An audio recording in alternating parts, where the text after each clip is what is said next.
Assalamualaikum warahmatullahi wabarakatuh. Pemirsa, berjumpa dengan kami kembali, kumpulan keluarga Purna Karyawan Sosial yang disingkat KPSOS Kalbar. Hari ini, Minggu tanggal 23 Juni tahun 2024, di sela-sela kegiatan rutin kami sebulan sekali, yakni arisan, pada hari ini, kami sampaikan tausiah rohani oleh Al-Ustadz Akbar. Pak untuk langsung memimpin tausiah ini. Assalamualaikum warahmatullahi wabarakatuh. Waalaikumsalam warahmatullahi wabarakatuh. Auzubillahi minasyaitonir rajim. Bismillahirrahmanirrahim. Assalamualaikum warahmatullahi wabarakatuh. Waalaikumsalam warahmatullahi wabarakatuh. Alhamdulillahi rabbil alamin. Alhamdulillahilladzi hadana lihada wa ma kunna linahtadiya laula an hadanallah. Asyhadu an la ilaha illallah wahdahu la syarikalah wa asyhadu anna sayyidana Muhammadan abdullahi wa rasuluh. Allahumma salli ala sayyidina Muhammad wa ala alihi wa ashabihi wa man tabi'ahum bi ihsanin ila yaumiddin. Rabbi syrah li sadri wa yassir li amri wahlul 'uqdatam min lisani yafqahu qawli, amma ba'du. Kami hormati, yang kami muliakan sahibul bait, tuan rumah pada kesempatan siang hari ini. Yang kami hormati pula Ketua Kerukunan Purna Karyawan Dinas Sosial Provinsi Kalimantan Barat beserta seluruh pengurusnya dan anggota-anggotanya. Semua yang hadir di sini kita sama-sama mudah-mudahan diberikan kesehatan, panjang umur dalam ketaatan, bisa diistiqomahkan terus untuk silaturahim. Amin ya rabbal alamin. Baiklah Bapak Ibu sekalian, ya tidak ada maksud kami untuk mengajari atau bahkan menggurui. Dalam artian di sini kewajiban seorang muslim dengan muslim lainnya itu adalah saling mengingatkan, saling menasihati tentang kebaikan dan kesabaran, ya sebagaimana yang kita ketahui di surah Al-Asr itu. Wal asri innal insana lafi khusrin illal ladzina amanu wa amilus solihati wa tawasaw bil haqqi wa tawasaw bis sabr. Jadi posisi kami di sini adalah untuk sama-sama saling mengingatkan tentang kebenaran, kebaikan dan kesabaran. Bapak Ibu yang dirahmati dan dimuliakan Allah, jadi begini. Nah, jadi Allah itu kepada hamba-hambanya itu juga memberikan sedekah, ya. Jadi jangan mengira bahwa kita sebagai hamba saja yang bersedekah. Kita memberikan harta kita kepada fakir miskin, duafa, anak yatim, tidak. Tapi sejatinya Allah itu juga memberikan sedekah kepada hamba-hambanya. Nah, bagaimana bentuknya? Bentuknya itu ada 3. Nah, yang pertama adalah ketika kita sedang dalam perjalanan jauh, maka kita diperbolehkan untuk yang namanya meringkas sholat kita. Itu ya. Nah, dalam sebuah hadis dikatakan bahwa Allah itu senang jika sedekahnya diambil, sama senangnya ketika hambanya mengerjakan kewajibannya. Jadi ketika kita melaksanakan atau meringkas sholat ketika perjalanan, sejatinya Allah itu senang. Karena apa? Karena sedekahnya diambil gitu ya. Kita kalau sedekah sama fakir miskin gitu ya, kalau harta kita itu diambil atau diterima, kita senang dah kira-kira? Pasti senang ya kan. Bahkan justru kalau tidak diambil, ada rasa yang kurang enak di hati kita gitu kan. Udah dikasih kok tidak mau gitu. Nah, sama juga begitu.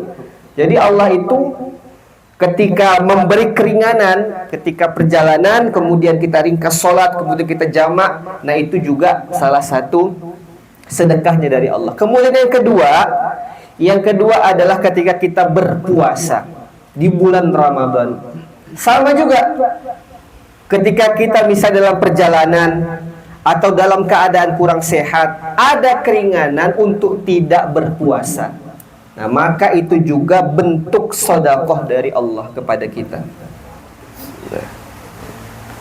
Kemudian yang ketiga adalah apa yang ketiga? Yang ketiga sedekah dari Allah itu, kalau misalnya ketika kita hendak tidur, kemudian kita berniat bangun tahajud. Saya niat bangun jam 2 atau jam 3 mau tahajud. Tetapi ternyata kita bangun jam 4 lebih 20, azan subuh sudah. Kita bangunnya pas azan subuh. Lewat kita tahajud. Nah, itu sudah ditulis oleh Allah sebagai tahajud. Nah, itu juga adalah bentuk sedekah dari Allah. Nah, jadi ini 3 hal yang sedekah yang Allah berikan kepada hamba-hambanya dan dianjurkan untuk dianjurkan untuk kita untuk mengambil sedekah dari Allah itu. Nah, sekarang yang memang ingin kita bahas lebih lanjut, yang ingin kita bahas lebih detail ini mengenai sedekah tadi yang kami sebutkan di nomor pertama, yaitu atau yang kita dengar dengan sebutan sholat qashar dan sholat jamak. Nah, ini ya kan, karena kan mengingat bahwa Bapak Ibu ini sudah ABG kembali ya.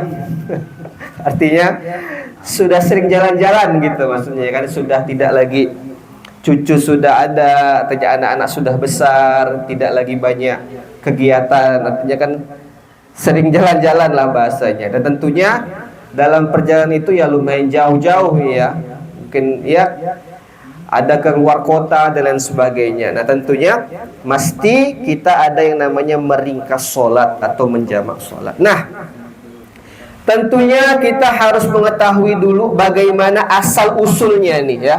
Kita harus tahu dulu apa asal muasal kenapa diturunkan syariat sholat qashar dan jamak ini.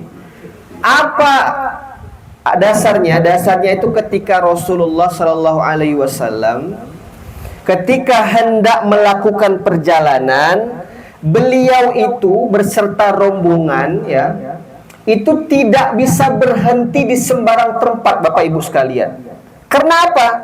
Karena ditakutkan tiba-tiba ada musuh yang menyerang. Bisa dipahami ya kira-kira? Nah, jadi dulu itu di zaman perang ya, zamannya Rasul perang itu tidak bisa sembarangan turun Pak, tidak bisa sembarangan berhenti, karena tentu ada musuh-musuh yang membuntuti dari belakang, yang siap-siap pegang panah, siap-siap pegang pedang. Nah, jadi kalau sembarangan turun untuk melaksanakan sholat atau istirahat ya habis nanti. Kita sedang tidak siap gitu kan. Nah, makanya disinilah syariat sholat qashar dan jamak itu muncul. Tiba-tiba muncul. Nah, begitu juga di dalam Al-Quran ya, di surah An-Nisa ayat 110. Nah, surah An-Nisa surah keempat ayat 110 dikatakan bahwa wa idza darabtum fil ardi alaikum junahun an taqsuru minas shalah. Nah, apabila ada kesusahan atau kepayahan, maka dibolehkan untuk mengqashar salat. Nah, sekarang apa itu qashar? Qashar itu dari bahasa Arab artinya pendek. Apa? Pendek. Qasir, qashar itu pendek. Kalau istilahnya, bahasa istilahnya, pengertian definisi istilahnya adalah memendekkan sholat yang rubaiyah. Apa itu rubaiyah? Rubaiyah itu 4. Artinya sholat yang jumlahnya 4 rakaat. Nah, dari 5 itu kan sholat yang 4 ada 3, ya kan? Ada zuhur, kemudian asar, kemudian isya. Nah, maka yang 4 ini diringkas, dipendekkan menjadi 2. Nah, dipotong sebagiannya jadi 2. Kemudian bagaimana sholat yang lain? Nah, sholat yang lain tidak boleh dikosor. Kenapa? Nah, begini. Kalau sholat subuh kita kosor, maka dia cuma 1. Dan itu bisa jadi sama dengan sholat witir. Tidak boleh ada sholat fardu yang 1 rakaat.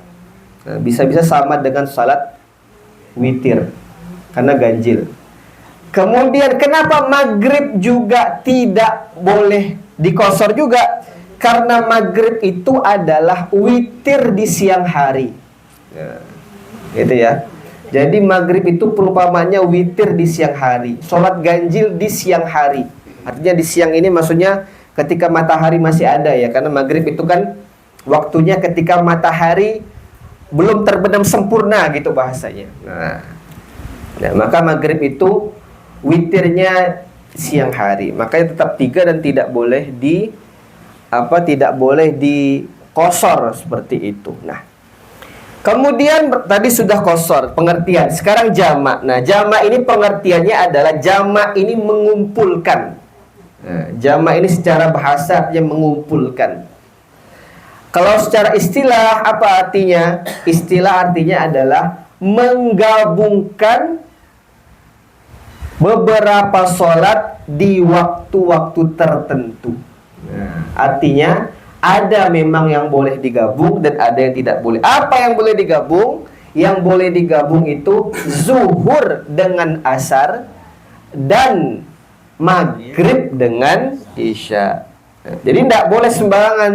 Subuh, sekali lagi subuh ini tidak boleh lagi. Nah, inilah makanya. Jadi ada salah satu ulama mengatakan bahwa kenapa subuh ini istimewa? Karena subuh ini adalah pembeda antara orang yang beriman dan orang yang munafik. Nah, jadi subuh ini sangat istimewa. Dia tidak boleh digabungkan, tidak boleh juga diringkas, karena subuh ini sebagai bahasanya itu sebagai bentuk keimanan seseorang. Nah, jadi seorang muslim dengan beriman itu perbedaannya adalah di sholat subuh, Pak. Ya. Kalau kita mau lihat orang Islam, lihat hari Jumat siang. Nah, itu Islam semuanya itu, ya kan? Islam semua hari Jumat siang itu di masjid. Tapi kalau mau lihat orang beriman, lihat orang yang beriman, lihatlah subuh di masjid. Nah, itu dia. Jadi makanya subuh ini istimewa. Ya, istimewa, saking istimewa itu tidak boleh digabung, tidak boleh diringkas juga. Sekarang, nah, kemudian selanjutnya adalah apa perbedaan-perbedaannya ini. Nah, ini ya yang perlu kita perhatikan. Kalau kita bicara qasar, meringkas, itu hanya untuk perjalanan saja. Ya, saya ulangi lagi ya. Jadi sholat qasar itu hanya untuk sholat dalam kondisi perjalanan saja. Jadi tidak boleh misalnya, mohon maaf ya, misalnya nanti na'udzubillah kita sakit gitu, tiba-tiba kita meringkas sholat, tidak boleh. Kecuali dalam perjalanan ya. Misalnya tetap bermukim, kemudian kita meringkas, tidak boleh. Nah, namun kalau dia jamak ya, nah jamak itu tidak hanya dalam perjalanan saja. Nah, sekali lagi, kalau jamak itu tidak mesti harus perjalanan. Bagaimana contohnya? Misalnya, nih, mau operasi, na'udzubillah ya, na'udzubillah, kita tetap minta sehat, mau operasi misalnya. Biasanya kalau operasi itu kan masuk dalam keadaan sehat ya, masih sehat, segar bugar sebelum dibius itu. Misalnya kita mau operasi jam 2, perkiraan operasinya itu 5 jam misalnya, sampai jam 6 nanti. Otomatis kita melewati zuhur dan asar. Maka asar itu boleh kita kerjakan di waktu zuhur. Nah, tadi saya lupa menyampaikan, jamak itu ada 2. Nah, jamak takdim dan jamak takhir. Nah, jamak takdim. Takdim itu bahasa Arab. Qaddama yuqaddimu itu diawalkan, dimajukan. Artinya zuhur asar, asarnya dimajukan ke zuhur. Maghrib isya, isyanya dimajukan ke maghrib. Kalau jamak takhir, takhir itu akhir, ya, terakhir. Nah, itu dimundurkan. Zuhur asar, zuhurnya dimundurkan ke asar. Maghrib isya, maghribnya dimundurkan ke isya. Tapi kalau ditanya mana afdol takdim dan takhir, maka beberapa ulama mengatakan bahwa afdol itu takdim. Sekali lagi ya, afdol itu takdim. Karena namanya umur kita tidak tahu, ya, umur, ajal dan sebagainya. Maka beberapa ulama mengatakan bahwa lebih afdolnya, lebih baiknya adalah diawalkan. Nah, tadi misalnya tadi kalau nggak perjalanan berarti dalam keadaan operasi. Kemudian misalnya lagi terkena suatu penyakit yang tidak memungkinkan kena air terlalu banyak. Ya kan, misalnya mohon maaf, nauzubillah lagi ya. Nauzubillah luka bakar misalnya. Nah, luka bakar kan tidak boleh kena air. Karena tidak boleh juga banyak gerak. Nah, maka alangkah baiknya sholatnya itu dijamak langsung. Supaya tidak lagi 2 kali. Artinya tayamum, kemudian asarnya ditarik ke zuhur, isyanya ditarik ke maghrib. Contohnya apa lagi kalau boleh jamak lagi selain perjalanan? Contohnya lagi misalnya dalam keadaan atau suasana yang genting. Suasana yang memang tidak memungkinkan untuk kita keluar rumah, atau suasana tidak dalam keadaan damai. Misalnya, contohnya misalnya dulu ada kerusuhan 98 gitu ya, misalnya kerusuhan suku misalnya dulu. Nah, ada insiden di mana-mana huru-hara di luar, di rumah. Nah, maka kita boleh menjamak karena kita tidak tahu ini apa yang akan terjadi 1 jam ke depan, apa yang terjadi 2 jam ke depan. Nah, itu. Misalnya sekarang di Gaza atau di Rafah, ya, saudara-saudara kita yang ada di Palestina itu, nah itu boleh jamak. Nah, seperti itu. Ya, itu ya bisa dipahami ya. Jadi saya ulangi lagi, qasar itu hanya menyangkut perjalanan, sedangkan kalau jamak itu tidak hanya perjalanan. Bisa dengan suasana atau keadaan-keadaan yang tadi saya sebutkan, contohnya ya, operasi atau sakit, atau sedang dalam rusuh, atau bencana alam misalnya ya, bencana alam dan lain sebagainya. Sekarang bagaimana? Nah, tadi kan sudah qasar jamak. Sekarang ada lagi. Apa itu? Qasar dan jamak. Jadi bisa dipahami ada 3 bagian ini. Ada qasar tersendiri, ada jamak tersendiri, kemudian ada juga qasar dan jamak. Nah ini qasar dan jamak inilah yang kadang kita gunakan dalam perjalanan. Ya. Sekali lagi, qasar dan jamak inilah yang kita sering lakukan dalam perjalanan.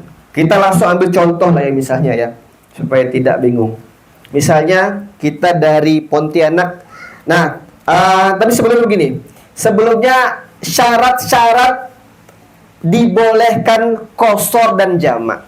Nah, yang pertama adalah perjalanannya adalah bukan perjalanan untuk maksiat. Sekali lagi ya, perjalanan yang bukan untuk maksiat.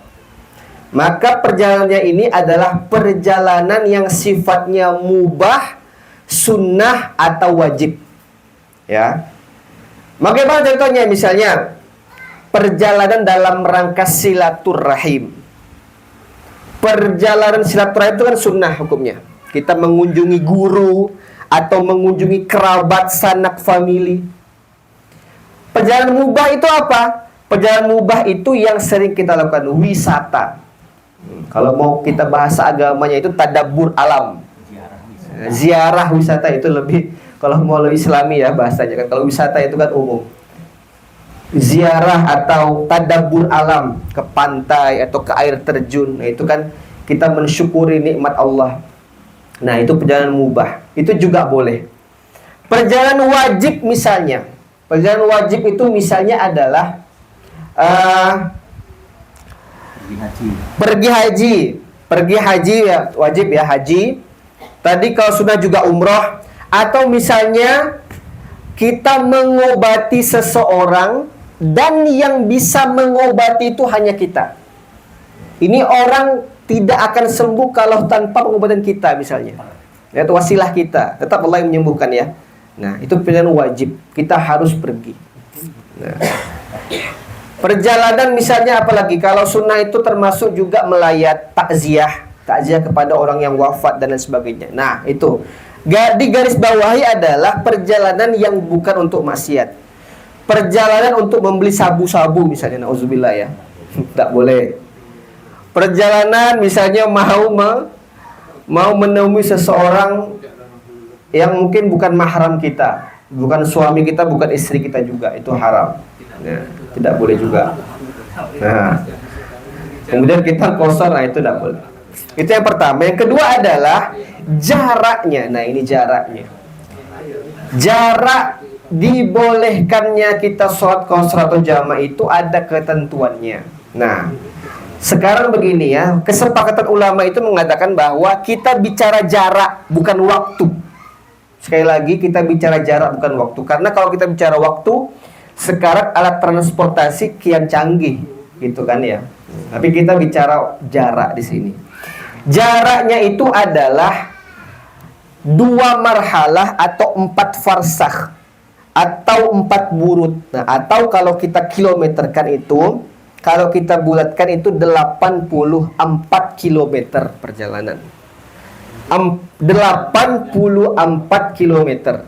Nah, 84 kilometer atau 83,99 sekian. Nah, kalau kita gunakan 84 kilometer, disitulah kita boleh mengqasar atau menjamak sholat. Jadi kalau sudah lebih dari itu, maka sudah diperbolehkan untuk menjamak dan mengqasar sholat. Nah, gitu ya. Jadi tidak bicara lagi tentang waktu atau kendaraan. Ya. Kalau dulu zaman Nabi itu menghitungnya adalah 2 hari perjalanan yang dilakukan di siang hari menggunakan jalan kaki atau naik unta. Nah, itu ya. Dulu itu. Jadi kalau kita jalan kaki siang hari ya, dari terbitnya matahari sampai kisaran asar gitu. Nah, itu bagaimana kita jalan kaki itu kurang lebih 84 km. Nah, disitulah sudah dibolehkan untuk yang namanya qasar dan jamak.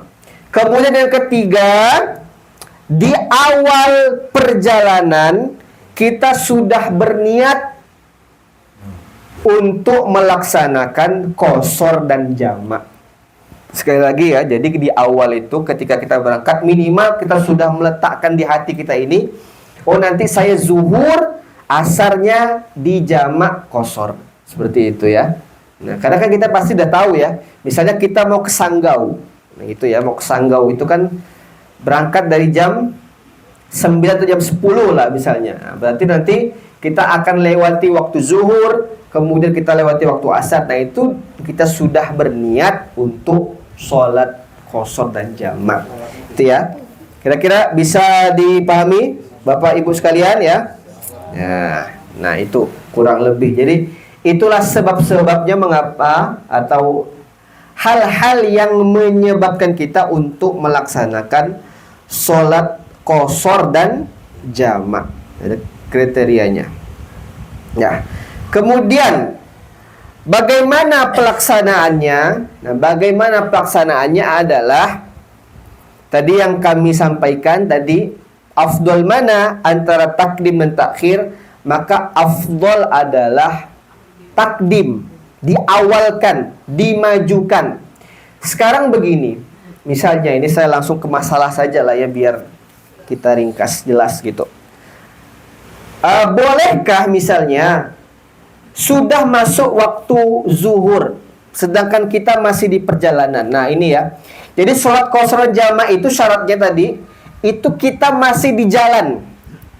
Kita masih di jalan. Tidak boleh misalnya sudah masih di rumah atau sudah sampai di rumah kemudian kita sholat jamaah atau qasar, tidak boleh. Syaratnya harus di perjalanan. Nah, wajib di perjalanan dia. Nah, misalnya kita jalan tadi misal ke Sanggau ya, misalnya dari jam 10. Nah, setengah 1 atau jam 12 lah misalnya, tiba-tiba kita melihat masjid. Dan memang juga ada sebab-sebab yang membuat kita harus turun dari kendaraan kita. Kan banyak ya, misalnya kita harus buang air kecil atau buang air besar, itu kan tidak bisa diundur-undur lagi kan? Ya, karena mungkin kan karena juga faktor usia dan lain sebagainya. Nah, akhirnya karena mungkin ya udah sekalian saja, daripada kita turun lagi sekalian buang air kecil atau sekalian makan, kita sekalian sholat. Nah, kebetulan ketemu dengan masjid. Di masjid tersebut kebetulan juga masih ada orang yang mukim, artinya penduduk sekitar itu melaksanakan sholat fardu zuhur misalnya.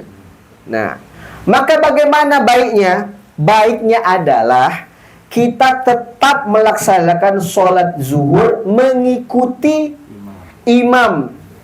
Mengikuti imam mukim atau masyarakat mukim di masjid tersebut. Namun, niatnya kita adalah niat menjamak. Ya, niat menjamak. Karena nanti setelah kita sholat zuhur bersama orang mukim itu, kita akan mundur ke belakang. Nah, kita mundur satu rombongan nih.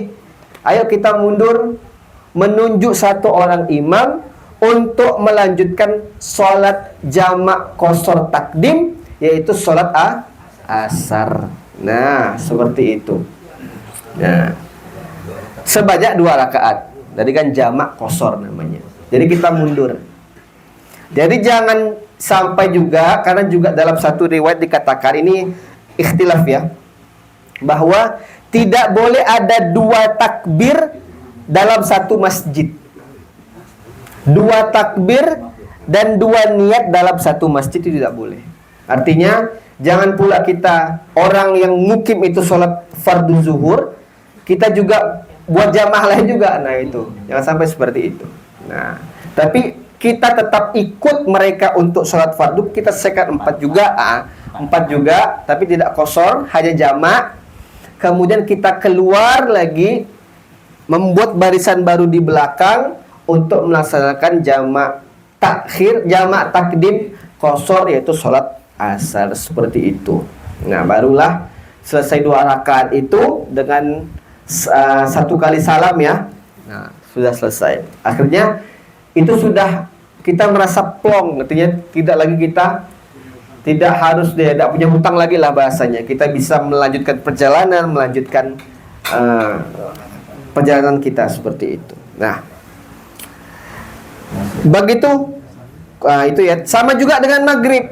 Nah, ketika maghrib juga, misalnya kita juga mendapati di sebuah masjid ada orang mukim juga sholat, maka tetap kita melaksanakan sholat maghrib secara utuh 3 rakaat.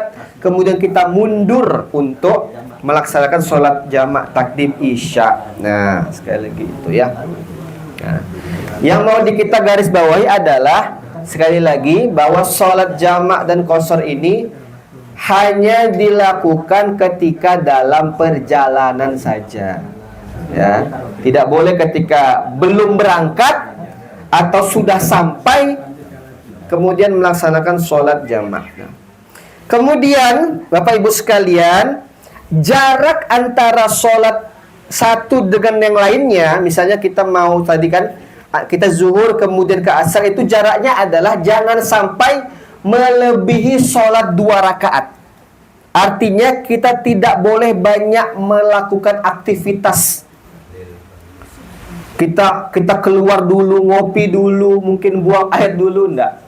Artinya langsung diberi jarak, hanya jaraknya itu ketika melaksanakan sholat 2 rakaat biasa. Nah, berapa menit lah? Kira-kira 5 menit lah ya bahasanya ya. 5 menit kurang lah. Nah, seperti itu. Jadi langsung ketika zuhur asar langsung, dan tidak boleh juga diselingi dengan ba'diyah. Nah, kadang kan kita ba'diyah zuhur, tidak boleh ba'diyah zuhur dulu. Karena tidak ada ba'diyah zuhur. Nah, tapi kalau misalnya kita memang terbiasa ba'diyah zuhur, ketika hari itu kita sedang perjalanan tidak melakukan ba'diyah zuhur, sesungguhnya kita sudah dicatat ba'diyah zuhur. Ya, kalau kita rutin ya, kita rutin melakukan ba'diyah zuhur. Kita memang rutin ba'diyah zuhur, kemudian di hari yang kita jalan itu kita tidak ba'diyah zuhur, sesungguhnya itu sudah dicatat kita melaksanakan ba'diyah itu, sedekahnya dari Allah itu, seperti itu. Karena memang sudah rutin gitu kan. Nah, seperti itu. Nah, mungkin kita kalau memang masih ada waktu kita bisa tanya jawab gitu ya, kira-kira jadi bisa mendengar. Kurang lebih seperti itu, Bapak Ibu sekalian. Tadi niatnya itu, sudah di fotokopi nanti ya itu niatnya. Kalau niatnya ini kita tidak usah ambil pusing jika memang tidak bisa bahasa Arab, cukup dengan bahasa Indonesia. Begini, intinya adalah misalnya kita sholat zuhur nih. Kita mau apa? Kita mau qashar atau jamak? Kita misalnya mau jamak saja. Berarti kan 4. Tapi kalau kita mau qashar kita 2. Sengaja saya niat sholat zuhur 2 rakaat qashar jamak takdim dengan asar menghadap kiblat karena Allah Ta'ala. Nah, jadi itu ya. Sengaja saya niat sholat zuhur 2 rakaat qashar jamak takdim atau jamak takhir menghadap kiblat karena Allah Ta'ala. Dah begitu aja. Allahu Akbar. Kemudian melaksanakan seperti itu. Nah, berarti itu ya.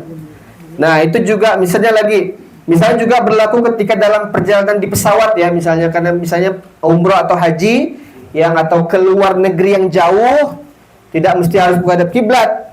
Ya, misalnya juga naik kereta misalnya. Kalau kami itu dari Jogja ke Banyuwangi itu kayak misalnya Jogja Banyuwangi Sri Tanjung itu bisa belasan jam, Pak. Dari jam 7 pagi sampai jam 8 malam. Nah, itu kan melewati banyak sholat itu. Zuhur, asar, maghrib, isya. Ya sholatnya semenghadapnya kursinya aja gitu ya. Tidak usah memaksakan untuk kiblatnya di mana ini, nanti berubah-ubah kan gitu. Karena realnya itu kan kadang belok sana belok sini. Nah, itu seperti itu. Nah, seperti itu mungkin kami buka kira-kira mau ada diskusi dan lain sebagainya mungkin. Silakan ya. Terima kasih, saya tutup dulu. Silakan Bu, ada mikrofon lagi atau ya. Bismillah.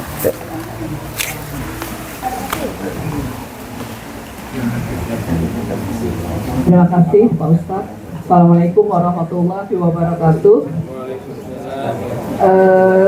Ada beberapa pertanyaan yang kami masih ragu untuk melaksanakan jamak qashar ini. Pertama, apabila contoh kita melaksanakan jamak qashar ini kan di dalam perjalanan ya Pak Ustadz ya. Nah, kemudian kita dari Pontianak ke Jakarta katakanlah ya.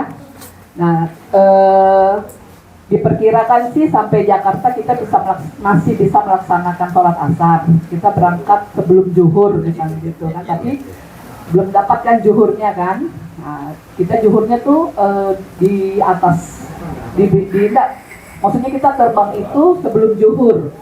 Berarti kan sampai di Jakarta kan kita katakanlah udah habis ya zuhurnya misalnya gitu. Kali dapat asar. Apakah kita kalau mau melaksanakan sholat zuhur di pesawat boleh, tapi tidak di qashar berarti ya Pak? Ya Pak Ustadz. Atau jamaah aja, tetap 4 rakaat kalau di pesawat. Tapi kalau kita mau melaksanakan sampai di bandara berarti kita baru jamak qashar. Gitu kan? Nah, itu yang pertama. Yang kedua, qashar ini berlaku untuk berapa hari seorang musafir itu. Nah, ketika kita dari Pontianak katakanlah ke Jakarta selama 3 hari. Yang pernah saya dengar adalah hanya berbatas sampai 3 hari kita boleh melaksanakan jamak qashar itu. Lebih dari 3 hari salat seperti salat biasa. Nah itu yang masih kami ragu gitu. Kemudian yang ketiga terakhir, apabila kita berangkat dari Jakarta itu sebelum maghrib, kita udah masuk pesawat sebelum maghrib. Kemudian kita sampai ke sini Isya gitu kan. Nah kita apa? Jamak qashar apa jamak biasa gitu? Jamak biasa berarti 3 dan 4. Jamak takhir. Nah, gitu kan, jamak takhir berarti Ya. kan maghrib ditarik ke Isya gitu. Satu lagi Pak, yang terakhir, di Jakarta itu kan macet ya.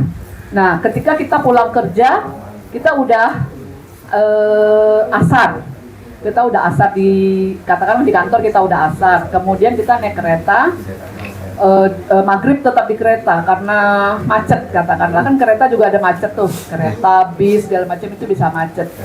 Kita tidak dapat maghrib tuh di jalan itu. Apakah jamak ini berlaku untuk macet? Ya. Nah gitu. Terima kasih Pak Ustadz, kira-kira seperti itu. Terima kasih. Assalamualaikum warahmatullahi wabarakatuh. Waalaikumsalam.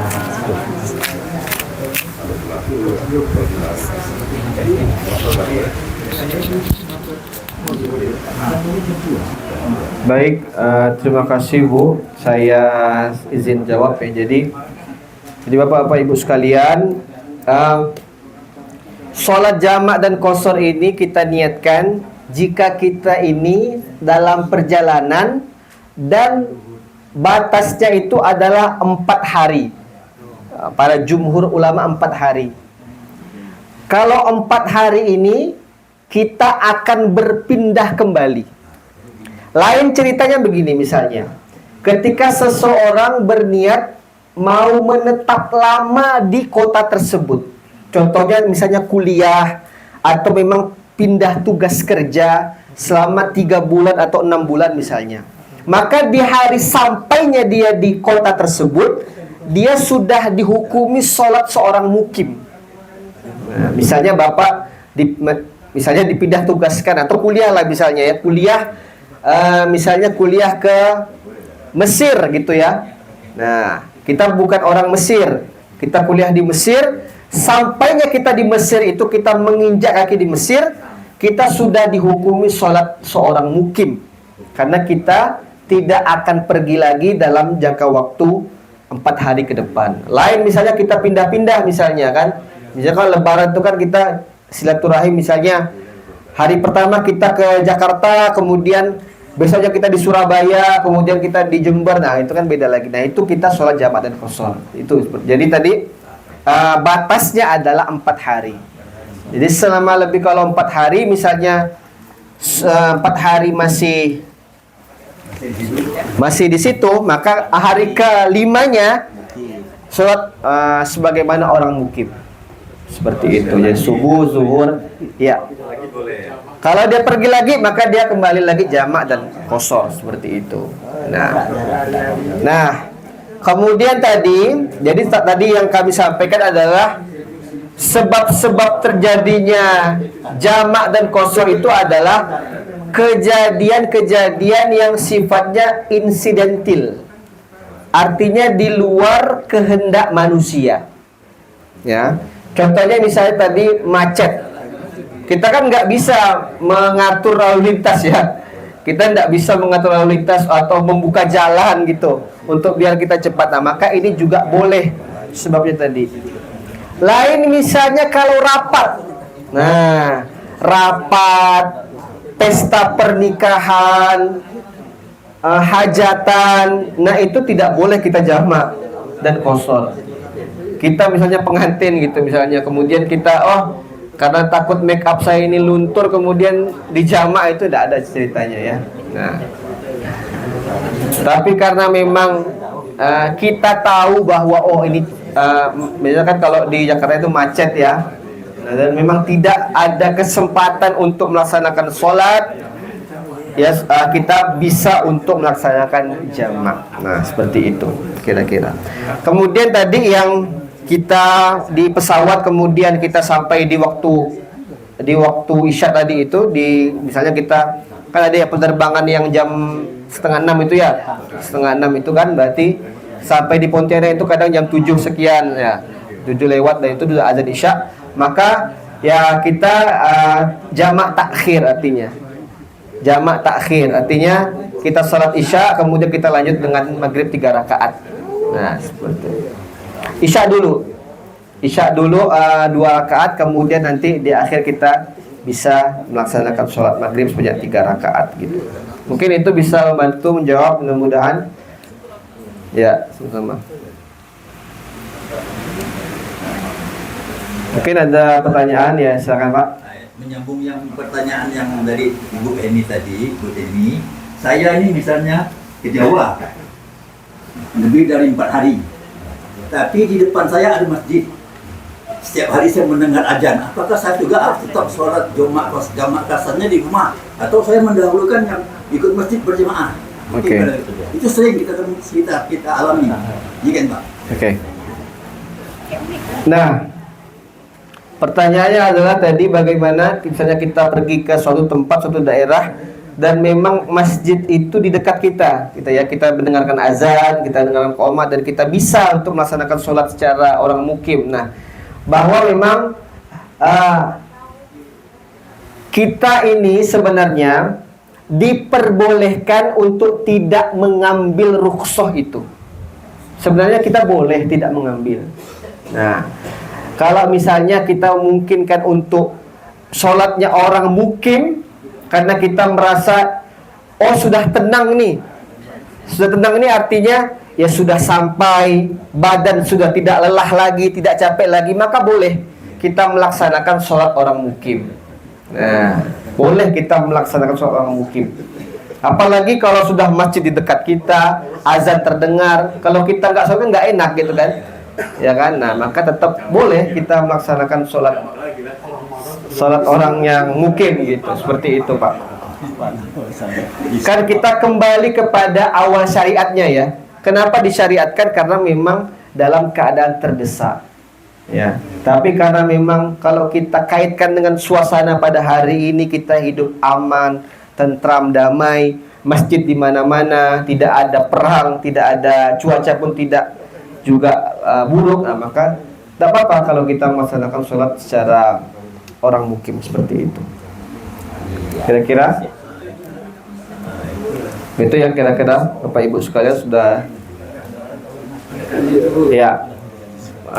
Closing statementnya adalah bahwa memang Allah Subhanahu wa Ta'ala tidak pernah memberikan syariat yang membebankan manusia, membebankan atau memberatkan kita sebagai hambanya. Ya, di semuanya, di segala bentuk-bentuk syariat dalam beribadah, ya. Tak itu sholat, kalau kita sakit kita bisa duduk, bisa baring, bisa terlentang, bahkan bisa dengan isyarat mata. Kalau kita tidak mampu untuk berzakat, kita boleh tidak berzakat. Kalau kita tidak bisa berpuasa juga boleh tidak berpuasa. Artinya banyak sekali keringanan-keringanan yang Allah berikan kepada kita. Maka kalau sudah diberikan keringanan seperti ini, ya tahu jangan mudah-mudah diremehkan. Seperti itu. Jangan mudah-mudah diremehkan. Artinya ya enggak usah sholat gitu. Jangan seperti itu ya. Artinya keringanan ini sudah Allah sudah sangat maha baik kepada kita, maka jangan juga kita malah jatuhnya meremehkan. Nah, jangan nawar-nawar lagi lah gitu bahasanya ya. Nah, demikianlah Bapak Ibu sekalian, mudah-mudahan yang dapat kami sampaikan ini bermanfaat ya, karena memang ini kalau bicara fikih ini banyak pendapatnya, tapi ini insya Allah yang paling aman lah ya. Ini yang saya sampaikan ini yang Syafi'i, artinya yang berlaku di Indonesia. Adapun nanti yang misalnya ketemu dengan pendapat lain, yaitu juga sama, tentunya banyak dalilnya, tapi karena kita ini di Indonesia dan mayoritas menggunakan mazhab Syafi'i, mudah-mudahan ya inilah yang paling aman lah gitu bahasanya. Demikianlah, mudah-mudahan kita semuanya diberikan kesehatan, diberikan kemudahan dalam segala aktivitas. Amin ya rabbal alamin. Mohon maaf bila mana ada kesalahan. Yang baik-baik datang dari Allah, yang buruk-buruk datang dari kami pribadi. Terima kasih. Wassalamualaikum warahmatullahi wabarakatuh. Waalaikumsalam.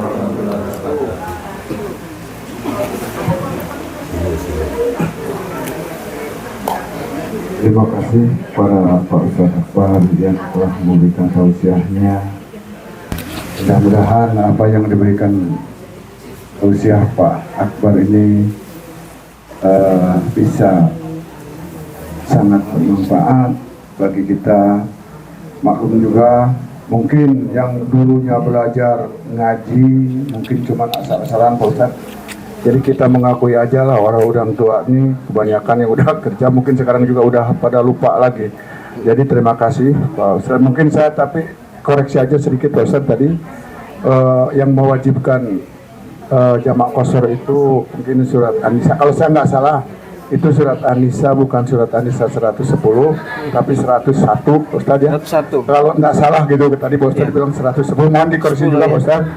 Jadi itu pas kewajiban kita, dan pada intinya kalau sholat jamak itu tadi saya juga dengan Pak Bambang cerita gimana kalau misalkan sekarang ini di kita ini udah banyak masjid, mau kemana gitu kita, kecuali kalau kita macet mungkin kita berniat di tengah jalan gitu kan, wah ini sholat nggak keburu nih kan gitu, nanti kita niat jamak kan gitu.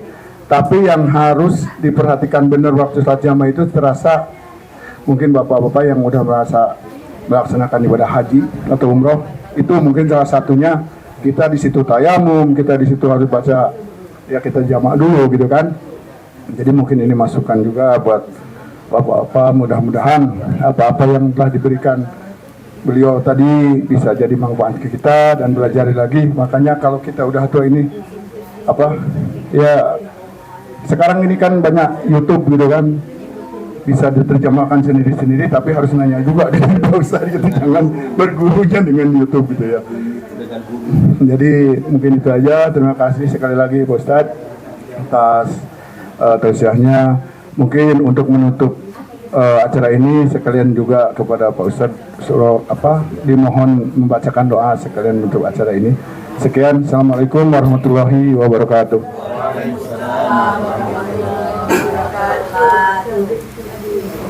إلى حضرة النبي المصطفى محمد صلى الله عليه وسلم وآله وأزواجه وذريته وأهل بيت الكرام شاول الله لهم الفاتحة.